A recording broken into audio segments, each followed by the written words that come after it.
Saindo agora do Rio de Janeiro, vamos com destaque internacional.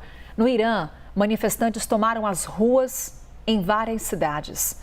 Pelo menos 45 pessoas morreram nos atos, de acordo com ONGs de direitos humanos. O líder supremo, Ayatollah Ali Khamenei, disse que os manifestantes querem agradar o presidente americano, Donald Trump. Vamos falar sobre esse assunto com o nosso analista de internacional, Américo Martins. Américo, primeiro dá para a gente a dimensão do que são essas manifestações lá no Irã.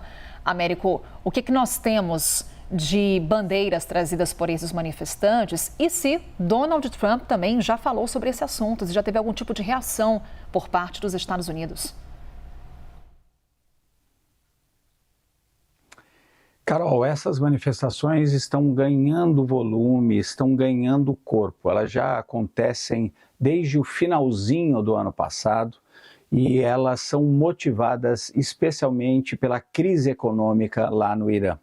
Em 2025, a inflação disparou e o real iraniano, que é a moeda local, perdeu metade do seu valor em apenas um ano. Claro, foi um ano muito conturbado para o Irã, encontrou ali muitos conflitos pela frente, entrou em conflito aberto com Israel, foi bombardeado pelos Estados Unidos na tentativa ali de destruir os locais onde o regime do Irã pretendia montar bombas atômicas, e o embargo americano também continua muito forte sobre o Irã, ficou ainda mais forte nos últimos anos por conta do apoio do regime iraniano a vários grupos no Oriente Médio, como por exemplo o Hezbollah e o Hamas.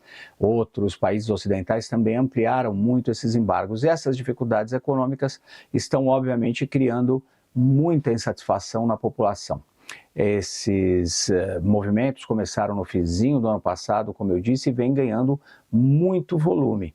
O governo iraniano acredita, inclusive, que existe alguma movimentação internacional ali, alguns agentes, talvez, de Israel ou dos Estados Unidos, tentando ampliar esses protestos. E o regime iraniano, como é tradição na ditadura lá dos ayatolás, vem reprimindo esses protestos e aumentando a repressão nos últimos dias. A gente já tem pelo menos 45 pessoas mortas, inclusive, segundo relatos, algumas crianças, alguns menores de idade dentro desse número.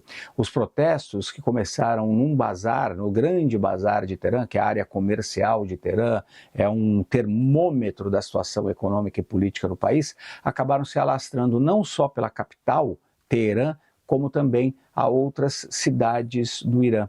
Ontem, milhares de pessoas saíram às ruas, inclusive em Teherã, em protestos que ontem, pelo menos, começaram de forma pacífica e depois acabaram com carros sendo incendiados, barricadas também, e a tradicional repressão da ditadura iraniana.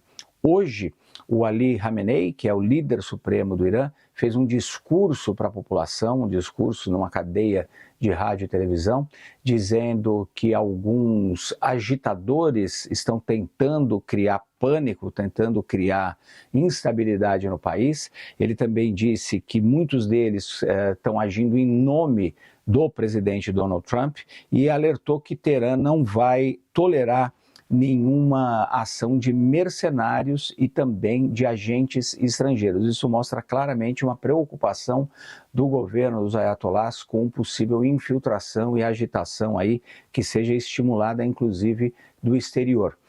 O Ali Khamenei também se refere, sem citar o nome, ao filho do ex-Shah do Irã que caiu na Revolução de 1979, o Shah Reza Pahlavi.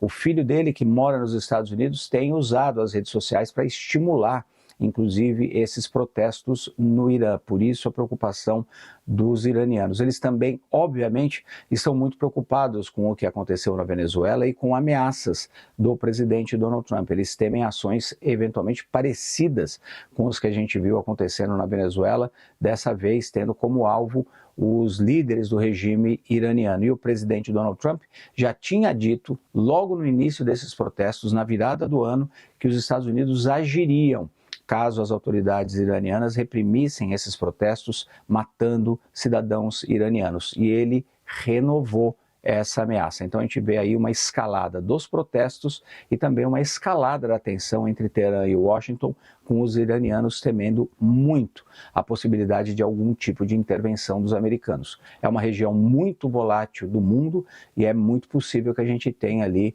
mais eventos com mais vítimas, mais manifestações. É um daqueles casos para a gente acompanhar de muito perto, Carol.